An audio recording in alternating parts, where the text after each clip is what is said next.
Boa tarde a todos. Hoje é dia 10/10/2024, são 17h35.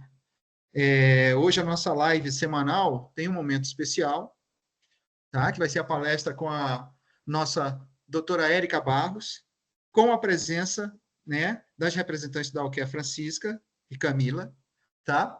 E a nossa palestra vai ser sobre prevenção ao câncer de mama. Tudo bem? Então, como eu sempre digo para vocês, primeiro agradecer a presença de todos, tá? E falar o seguinte, Francisca, Camila, doutora Érica, eu sempre falo assim, ó, sem mais delongas, para eu não ocupar demais o tempo de quem realmente merece a atenção aqui dos nossos filiados que estão nos assistindo, eu já passo a palavra para vocês, tá bom? Sejam todas bem-vindas, agradecer pela presença de vocês e por essa oportunidade dessa palestra, tá bom? Que eu acho que é um assunto importantíssimo. Obrigada. Boa tarde, pessoal. Antes de mais nada, né, quero me apresentar. Eu sou a Camila, sou nutricionista da equipe de gestão de saúde da Alcare. A gente vai fazer ali só uma breve introdução, né, para a gente poder falar um pouquinho sobre o que é a Alcare. Para quem ainda não conhece, né, não entendeu ainda, né, o nosso projeto aqui. Nós somos uma gestora de saúde. E nosso trabalho aqui, principalmente como equipe de gestão de saúde, né, representada aqui por mim, pela Érica e pela Francisca, que faz parte aí do time de relacionamento, é justamente ajudar, né, e contribuir em relação não só à assistência, né, em termos de plano de saúde, mas também à promoção de saúde. Então, hoje nós temos alguns programas, né, que são implantados pela nossa área mesmo e alguns com parcerias, né, de outras empresas, que são para os nossos clientes, né? Então, boa parte dos nossos programas são gratuitos ou em formato de parceria. Então, eu queria falar bem brevemente, assim, dos programas para vocês conhecerem um pouquinho, mas depois convidar vocês a conhecer o site da Alcare, porque lá tem mais detalhes, né? Vocês podem conhecer um pouquinho melhor. Então, nós temos hoje disponível o nosso programa para gestantes, que é o Além da Gestação. É um programa que é focado não apenas para o período da gestação, mas também o período da primeira infância, né, no primeiro momento ali, do puerpério da mãe também, né?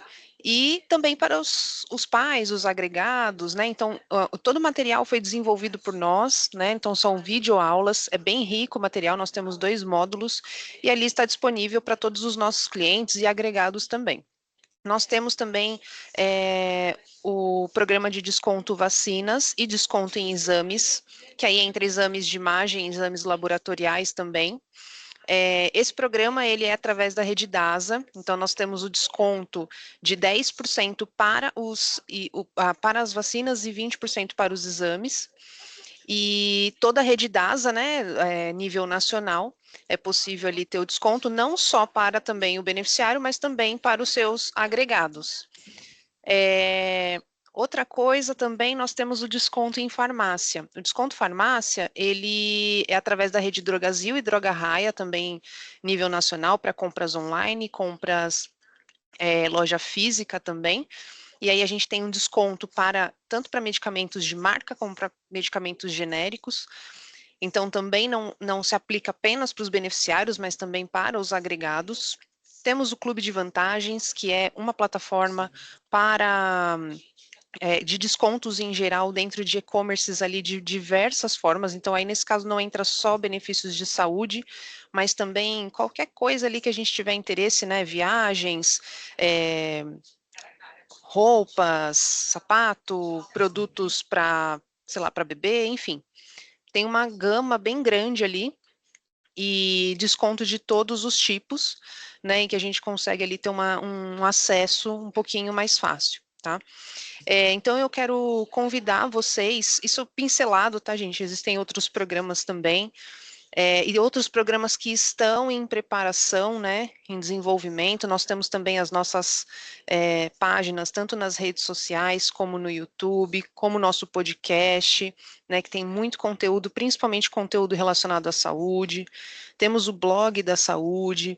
Então, eu vou deixar depois aqui disponível para vocês o link do site, para vocês Muito conhecerem um bom. pouquinho melhor, que lá tem bastante informação, tem muita coisa legal para conhecer, né, para vocês entenderem um pouquinho quais são os benefícios que a Alquero oferece para vocês, tá? E aí eu vou passar a palavra agora para a doutora Érica.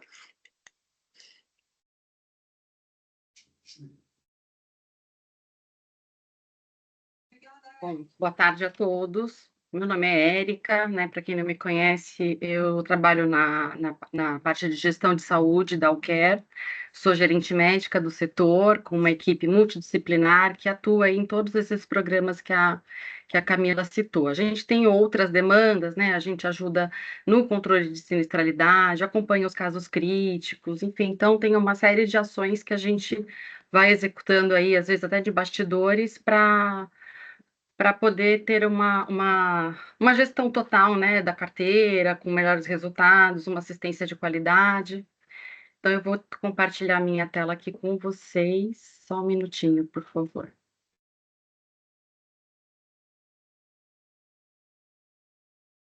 Aqui está aparecendo para mim que eu precisaria da autorização dos organizadores e dos apresentadores para poder compartilhar a tela. Moisés? Ah, tá. É o Moisés, né, Ronald? Eu creio que sim, mas deixa eu ver aqui se eu Moisés, consigo tá. aqui. Me autorizar. Estou vendo aqui, tá, pessoal? Só um instantinho. Tá. Calma aí que a tecnologia sempre me assusta. A mim também. Então, Eu acho que eu consegui, Moisés. Vê aí, vê agora. Não, doutor. ó, somente organizadores e apresentadores da reunião podem compartilhar. Eu tornei uma apresentadora. Tá, deixa eu... Peraí, não, desculpa. Não, né? Eu já sei aqui, eu já sei. É porque tinha outra Érica embaixo aqui. Eu vou... Ah, tá. Agora sim. Agora sim. Agora, ok? Ok. Ok. Não me assustem, não me assustem, por favor.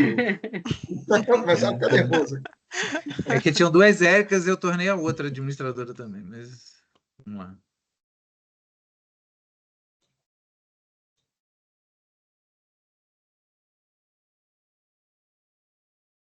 Vocês visualizam minha tela? Sim. Sim.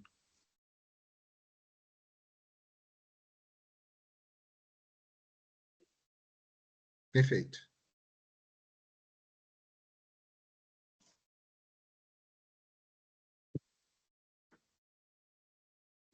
Bom, então vamos lá. Eu vou tentar.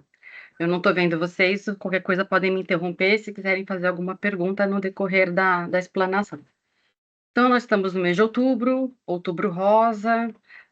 Acho que todo mundo em algum momento já esteve em alguma palestra, já discutiu esse assunto, então não é mais um assunto desconhecido, mas ainda assim é um assunto importante para a gente continuar tratando.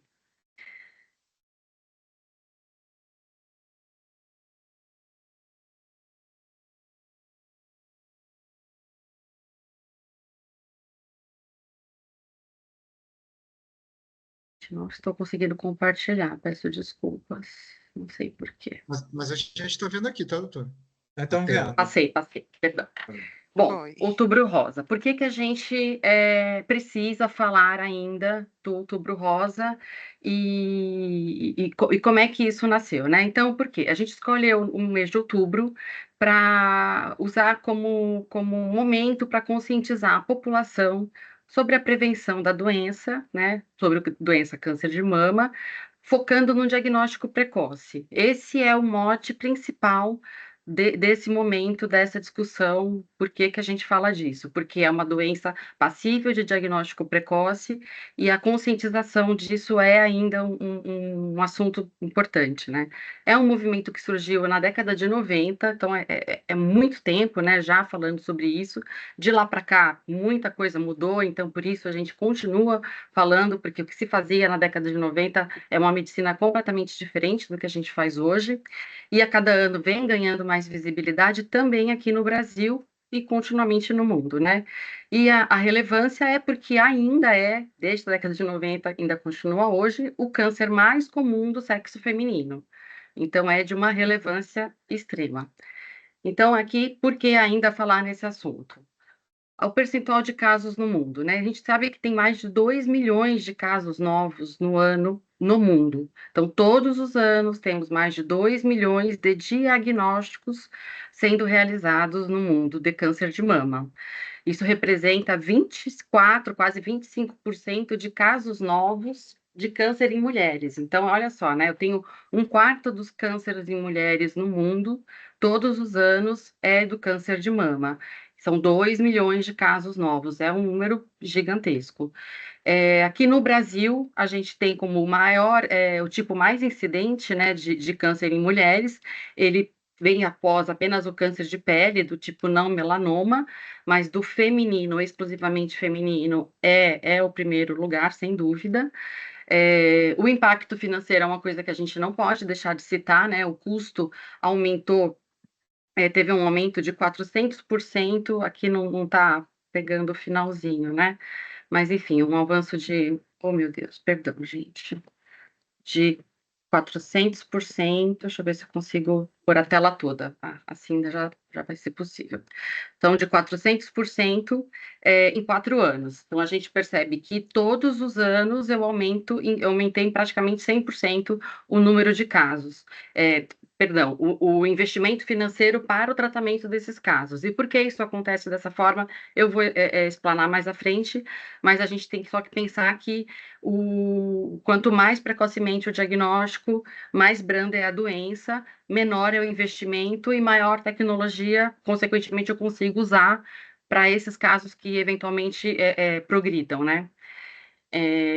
Então, e o tratamento, né? O tratamento ele tem avançado, como eu falei, na década de 90 era um tipo de tratamento, a gente tinha basicamente rádio e quimioterapia.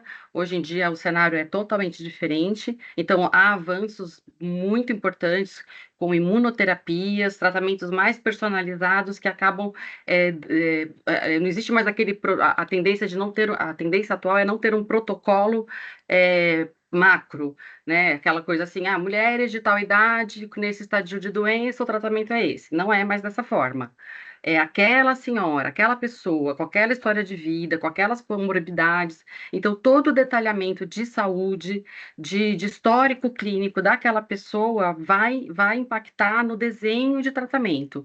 Isso não era assim anteriormente, né? E os estudos vêm mostrando que faz uma diferença muito grande no sucesso do tratamento, essa personalização, né? Essa quase que uma customização do tratamento, tendo em vista todo o arsenal terapêutico que a gente tem hoje em dia. E o prognóstico também é muito bom, né? Tem um 95% de chance de cura ao ser diagnosticado precocemente. Então, a gente está falando de quase a totalidade de pessoas diagnosticadas no momento precoce vão ser curadas da doença. Então, não é nem que eu vou aumentar a sobrevida, ela vai ser curada. É uma coisa extremamente esperançosa. Então, tudo isso para corroborar a importância da gente falar sobre esse assunto, né? E a prevenção, ela de fato existe, né? Há métodos reconhecidos pela ciência e que reduzem drasticamente o risco da apresentação desse diagnóstico de câncer de mama ou da evolução de forma desfavorável, né? O câncer de mama no mundo, né? Eu quis colocar aqui um comparativo, né? Aqui tem vários países, não sei se está fácil de enxergar, coloquei França, Estados Unidos, Reino Unido, então são vários países, né? Japão, Indonésia, China e o Brasil aqui no meio, fazendo uma comparação do número de incidência, né, dessa doença, comparado com o número de mortes. Incidência, né, para ficar assim mais claro, é o número de casos novos, né? É o número de diagnósticos, né? O meu número de diagnósticos, o meu número de óbitos, e essa curvinha aqui está me mostrando a porcentagem da equivalência de incidência por mortalidade. Então, eu vejo que eu tenho o Brasil está muito equiparado com os demais países em relação ao número de casos, em relação ao número de óbitos. O Brasil está na média, né? Não está nem com o maior, nem com o menor número de diagnósticos, e a gente vê que ali também em relação à mortalidade, a gente tem ali a China com, né, muito fora da curva em comparação aos demais, e o Brasil ali no meio, né? Digamos que nós não somos o melhor, mas também não somos o pior, né? E temos conduzido nossos pacientes, nossos programas de saúde de uma forma muito equilibrada, e isso tem dado, comparando com o mundo, obviamente que a gente quer 100% de cura, 100% de prevenção, mas colocando essa comparação do cenário mundial, nós estamos numa colocação, eu diria que satisfatória. E o que é o câncer de mama, né? O câncer de mama é como as outras doenças oncológicas, é um crescimento descontrolado das células, neste caso da mama, né? Então, todas as células do nosso corpo estão a todo momento se multiplicando. É a dinâmica fisiológica, a todo momento. Neste momento, existem células no corpo de todos nós se multiplicando, e isso faz parte da reposição celular. A todo momento, há morte celular e há uma reposição de tecidos novos. Então, durante este processo de morte celular e divisão celular para essa substituição, pode acontecer, e eventualmente acontecem, algumas falhas neste processo. Essas falhas levam a uma multiplicação de uma forma desordenada. Então, ao invés de nascer uma célula como a que morreu, né, uma célula a qual ela deve ser substituída, nasce uma célula doente, né, diferente. Essa célula diferente não é identificada como parte daquele órgão, porque ela não é como aquele órgão, e aí ela começa a se multiplicar de uma forma independente do órgão. Então, vamos supor, teve uma célula no câncer de mama que morreu por um processo natural, fisiológico, e aí teve a multiplicação para substituir aquele tecido. Nessa substituição, uma célula multiplicou errado, teve um errinho ali. Obviamente, o nosso corpo tem a capacidade, a inteligência de absorver a maioria daquelas células, né? Existe essa defesa pessoal, porque isso acontece milhões de vezes ao dia, né? Então, vamos pensar quantas células temos, quantas multiplicações, então é um cenário gigantesco, mas em algum momento o corpo não consegue multiplicar corretamente ou sanar aquela célula doente, e ela começa a ter uma multiplicação e um crescimento apartado. Então, ao invés dela virar um tecido mamário normal, que é o que ela deveria fazer, ela vira uma outra estrutura, que não é reconhecida como um órgão do corpo, por não ser de fato, né? E começa a multiplicar e ter quase que vida própria, porque esse tumor, ele começa. Aí sim, né? É o tumor, começa a ter vasos sanguíneos, começa a ter irrigação, como se fosse um outro corpo vivendo dentro daquele órgão, né? Em paralelo. Então, esta é a forma, muito a grosso modo, né? Estou dando aqui uma forma muito superficial de como acontece a criação, né, a iniciação de um processo de um tecido oncológico, de um câncer, né? Tanto aí, o processo é exatamente o mesmo em qualquer órgão do corpo, tá? Estou dando aqui como exemplo, usando a nossa discussão do câncer de mama. Como é que é essa matemática, né? Aqui já quase que um apelido, né? A matemática da saúde da mama. Como é que a gente trata isso, né? Cuida desse processo? Qual é a mágica disso? É a prevenção primária, mais a detecção precoce, que vai levar à redução da incidência, ou seja, dos diagnósticos, né, dos casos novos e da mortalidade. Se eu previno primariamente, se eu faço um diagnóstico precoce, eu seguramente vou reduzir o número de casos da doença e vou reduzir essa mortalidade.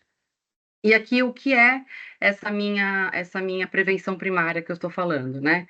A prevenção primária, ela é simplesmente a redução dos fatores de risco modificáveis. Eu tiro aqueles fatores de risco que estão em minhas mãos, que estão em posse de tratamento, né? E eu promovo fatores de proteção. Então, como é que eu faço isso? O que é... Ai, perdão, gente.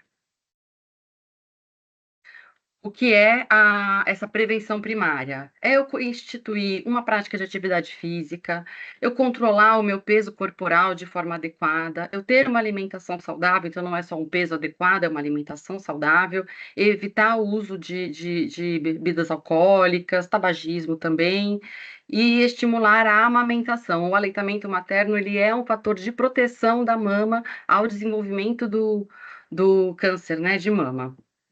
E o diagnóstico precoce, né? Como é o diagnóstico precoce? É eu identificar os sinais e sintomas suspeitos e identificar a doença na fase inicial. Eu tenho duas formas, basicamente, para fazer isso.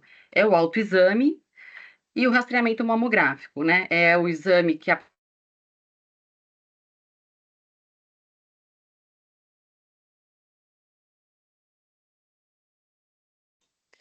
Eu acho que ela caiu. Eu acho que a doutora caiu, né? Eu acho que sim. Vamos aguardar só um pouquinho, gente. Acho que ela já retorna. Ver se ela entra de novo. Sim.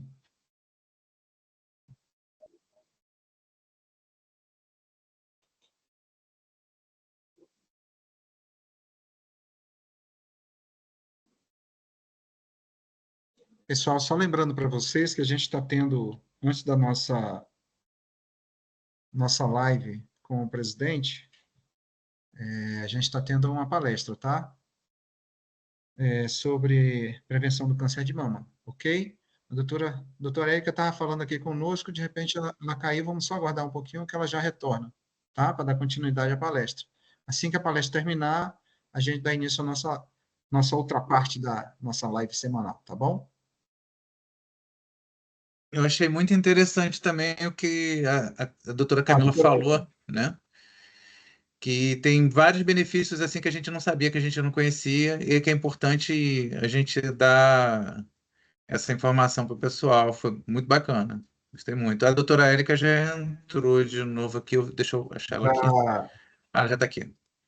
Deixa eu ver se Voltei. eu... Voltou. Deixa eu Roninho, ver põe ela se... de novo como Isso é que eu... Ela já está com... Deixa eu perfil. ver aqui. Ela já está. Já está com o perfil. Posso retomar? Claro. Pode. Estão visualizando, né? Perdão. Caiu aqui o computador. Bom, então a gente estava falando do diagnóstico precoce, né? Então, é essa identificação dos sinais e sintomas suspeitos, com o objetivo sempre de identificação no momento inicial da instalação da doença. Isso a gente faz de duas formas: é o autoexame, que a própria paciente faz, ela lá na sua casa, consigo mesma, e o rastreamento mamográfico, que é o exame da mamografia, que tem um papel extremamente importante nesse momento da doença.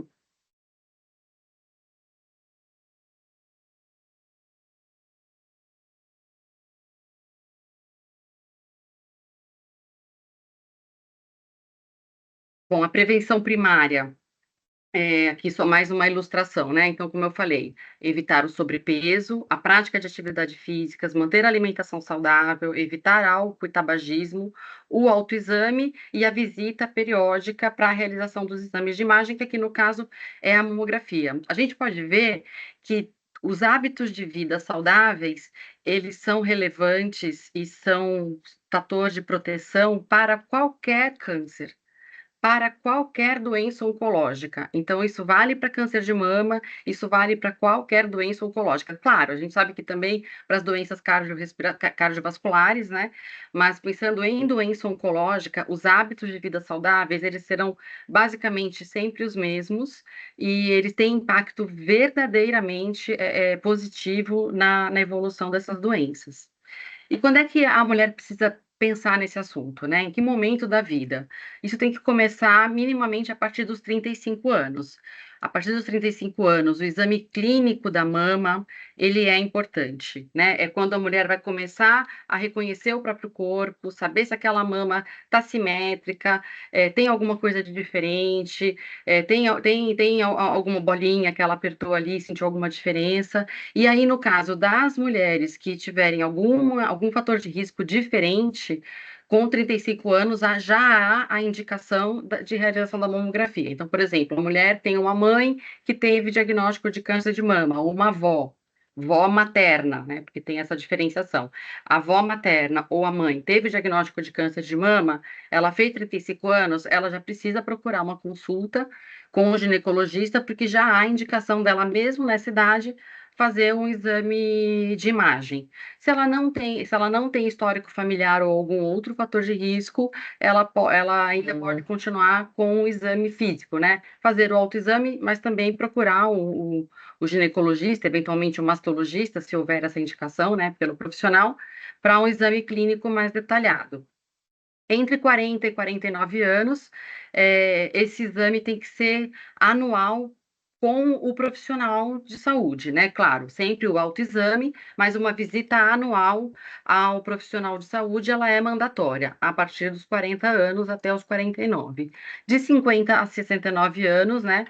No caso, a partir de 50 anos, o exame clínico continua anualmente com a visita ao profissional e a mamografia ela tem que ser pelo menos a cada 2 anos.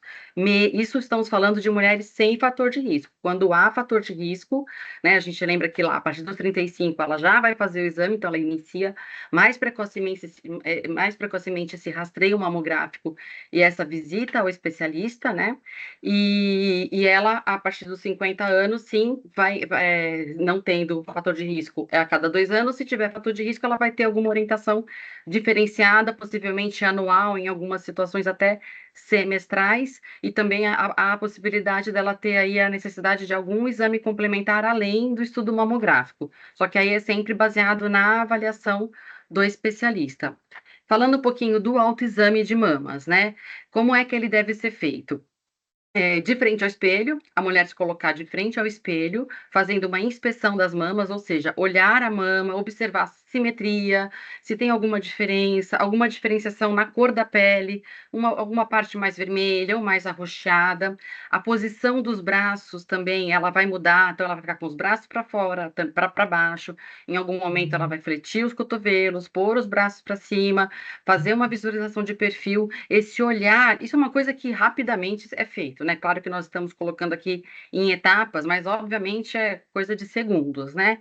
E a palpação a palpação mamária, né? Com a ponta dos 3 dedos das mãos, ela vai verificar fazendo a forma seria de cima para baixo e de forma circular, ela vai fazendo, vai apertando de pouquinho, não muito profundamente, não sentiu nada de diferença, não sentiu nenhuma bolinha, nenhuma dor diferente, não tem com que se preocupar, tá? O que vai chamar atenção? Se sentir alguma nodulação, alguma cor diferente na pele da mama, alguma secreção que saia pelo mamilo, e também é importante a mulher sempre lembrar, né? Períodos pré-menstruais existe sempre uma dor mamária, isso é normal, é uma questão hormonal interferindo nisso, então não há que se preocupar. E se estiver perto de período de aleitamento materno, também é normal que saia a secreção pelos orifícios dos ductos mamários por causa do aleitamento. Então não há que se preocupar. Saindo desse período, qualquer dessas alterações, elas precisam ser avaliadas pelo especialista. Então, quais seriam os sinais de alerta? Só para a gente deixar isso uma coisa muito clara, né? A liberação do líquido pelo mamilo, excetuando esses momentos em que eu falei. Veias fáceis de observar, então apareceram como se fossem pequenas varizes na mama, é importante valorizar esse sinal. Nodulação ou caroços que aparecem e não reduzem. Uma vermelhidão, um inchaço, uma quentura diferente. A mama assimétrica, uma diferenciação de tamanho muito evidente de uma para outra, isso independe, né, da flacidez mamária, o sulco de afundamento de uma região em comparação à outra, então sempre a diferenciação, a comparação entre uma mama e a outra, né, a alteração na cor da própria areola, não só da pele, a presença de feridas, de crostras, a forma, né, a assimetria, como eu falei, se tem muita coceira, de repente parece uma alergia na pele, nem sempre é, aparece a presença de alguns nódulos também na axila, que é aquilo que as pessoas chamam de íngua, né, e o endurecimento da pele da mama, ela ficar mais espessa e não tiver nenhuma ferida aparente, nada que você identifique com alguma lesão que você tenha identificado a causa, então é importante sempre checar com o especialista. Aqui para a gente dar uma elucidada no exame mamográfico, né? As mulheres que já fizeram sabem que existe toda uma técnica, toda uma posição, né? Que o profissional vai lá, sempre orienta. Às vezes uma viradinha nas costas já faz toda a diferença, porque a gente fala, puxa, mas não tá bom assim? Não tá bom assim, existe a forma correta, e ela é muito importante, né? Esse exame é muito importante porque ela reduz em até 30% o número de mortes por câncer de mama. Então, há estudos que, obviamente, que fazem análise da realização desse exame com o número de casos, né, de diagnóstico precoce, mas também aqui eu estou citando o número de mortes, né? Então, fazer o exame com indicação precisa do seu médico te protege em até 30% do risco de óbito, né? Quiçá da instalação da doença, né? Porque você está sempre buscando um sinal que leve a um diagnóstico o mais precocemente possível, né? Então, existem vários mitos, várias verdades, muito se fala, né? Então, um mito, né? O câncer de mama só afeta quem tem histórico familiar. Isso é um mito, né? Se você não tem histórico familiar, você pode sim ter câncer de mama. Quem faz o autoexame não precisa de mamografia. Isso também não é verdade. O autoexame é um passo inicial. É a primeira coisa que você vai fazer. Se você já está no momento do ano de ir ao seu ginecologista, mesmo que o seu autoexame te mostre que não tem nenhuma, né, nenhuma alteração, ainda assim você precisa ir numa consulta. Porém, se ainda não está no momento daquela consulta, mas você no autoexame identifica alguma alteração, você tenta antecipar essa visita ao especialista. Todo caroço no seio é um câncer de mama? Não, não é. É uma pele como outra qualquer, nada. Você pode ter uma picada de inseto, você pode ter realmente um quadro alérgico naquela pele, um sutiã diferente, uma blusa, um produto de limpeza na hora de lavar roupa, tudo isso também pode dar carocinhos na pele, e isso, obviamente, a chance de não ser câncer é muito maior, né? Uma verdade, né? Aqui entre mitos e verdades, temos aqui uma verdade: mulheres mais velhas têm mais chance de desenvolver o câncer de mama. Sim.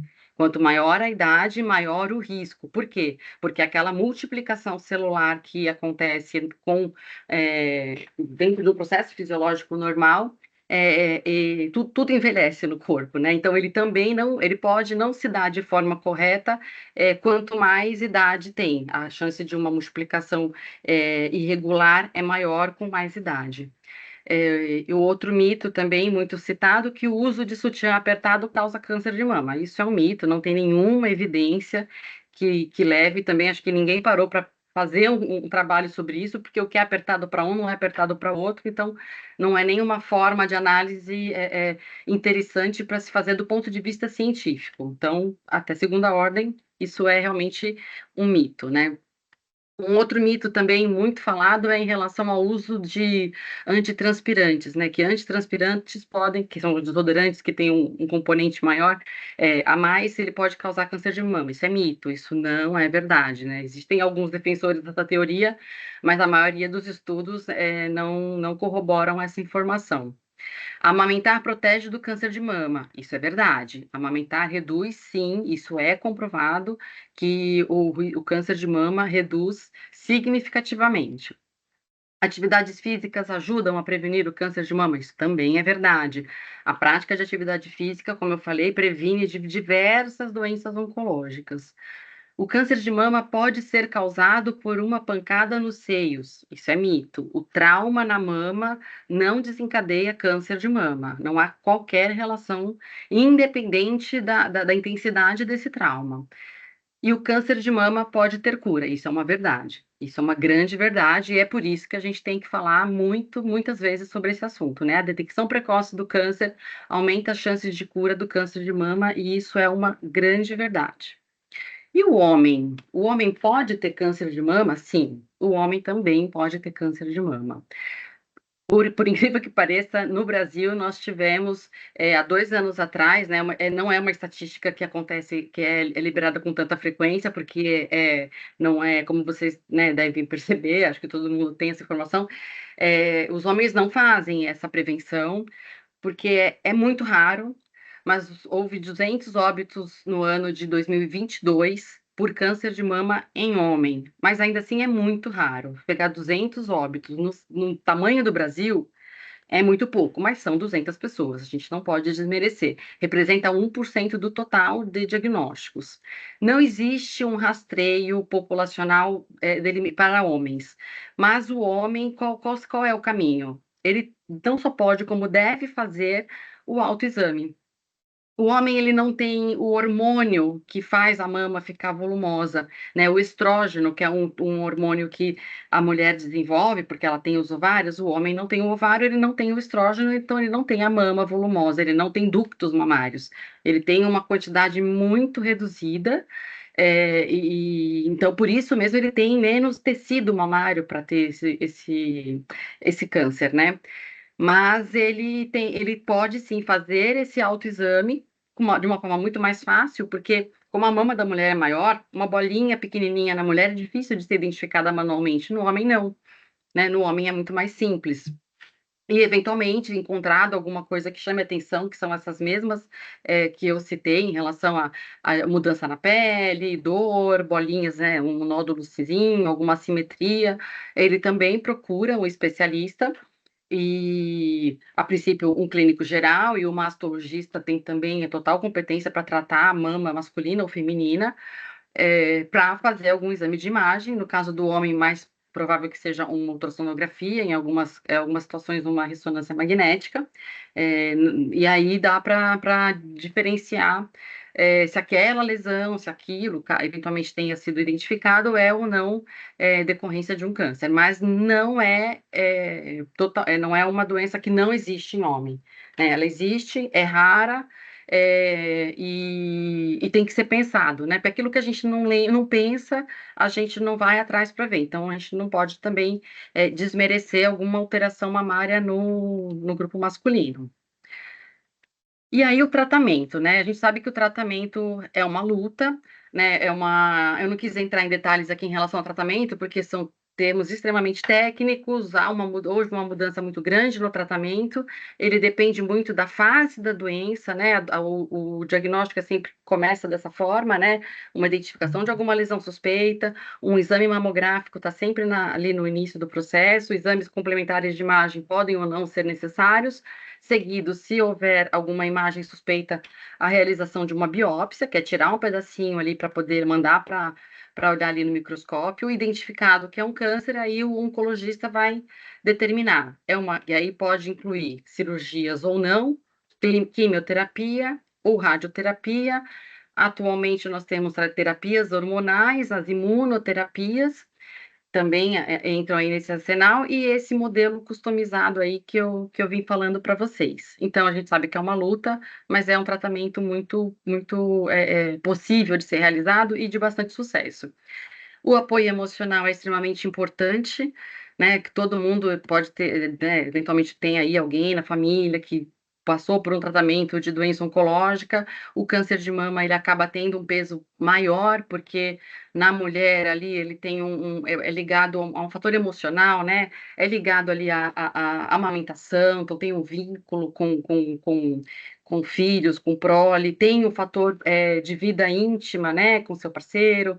Então, tem também uma outra questão ali, além da saúde. Então, é uma preocupação ali que transcende o que a gente está vendo. Então, o apoio emocional para essa paciente, né, um apoio aí para a promoção de uma saúde mental também para o paciente e para a família, né, é extremamente importante e não pode ser negligenciado. Cada tratamento é uma etapa de cura. A gente tem que saber, tem que ter isso sempre em mente. A cura é uma realidade no câncer de mama, não é uma sentença de morte, de forma alguma. Há tratamento, sim. Cada estadio da doença tem um tratamento diferente, mas o tratamento é uma realidade e a cura ela é uma realidade também. Tá? E vamos falar de futuro, né? O que o futuro nos diz aqui, nos traz sobre o câncer de mama? O tratamento com drogas inovadoras, isso é o presente, mas também é o futuro, porque já há muita medicação nova e também já há muita coisa em estudo que vai fazer com que essa doença, em algum momento, ela suma aqui da nossa frente e seja tratada de uma forma muito mais tranquila. Além do tratamento ser possível, o tratamento, aos poucos, ele vai deixar de ser tão penoso, né? A gente sabe que a quimioterapia debilita, a radioterapia deixa a pele muito machucada, com dor. Então, as terapias novas, elas não só têm uma eficácia muito grande de resposta assistencial, de cura, mas ela também tem esse olhar da qualidade de vida que o paciente vai ter no momento do tratamento, que é uma preocupação muito importante, né? Quem acompanhou um paciente está com tratamento de doença oncológica sabe que é um tratamento muito difícil. Então, essas medicações, elas tendem a trazer uma qualidade de vida melhor, ser um tratamento mais tranquilo. Os avanços em direção ao tratamento cada vez mais precisos e individualizados, né, que vão permitir com que as terapias sejam mais adequadas àquele momento, àquela paciente, de uma forma customizada, como eu falei anteriormente. Isso parece que não, mas isso faz diferença. E isso não era visto, a medicina não era vista dessa forma. A medicina ela era desenhada para grupos populacionais.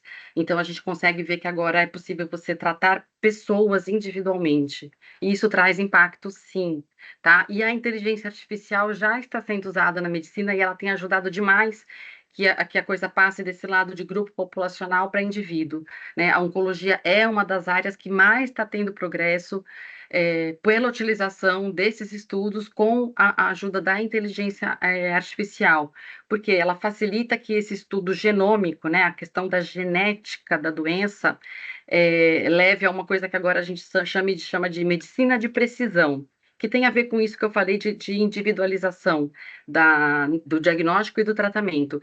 Você poder fazer, porque cada pessoa tem um código genético diferente, né? Cada um é um, não existe ninguém no mundo igual a nós, a cada um de nós, geneticamente falando. Então, a medicina está indo neste detalhe da doença. Neste detalhe, aquela doença daquele indivíduo, ela não é igual a de nenhum outro indivíduo, por mais que o diagnóstico seja o mesmo. Porque aquela pessoa é só aquela, não existe ninguém como ela.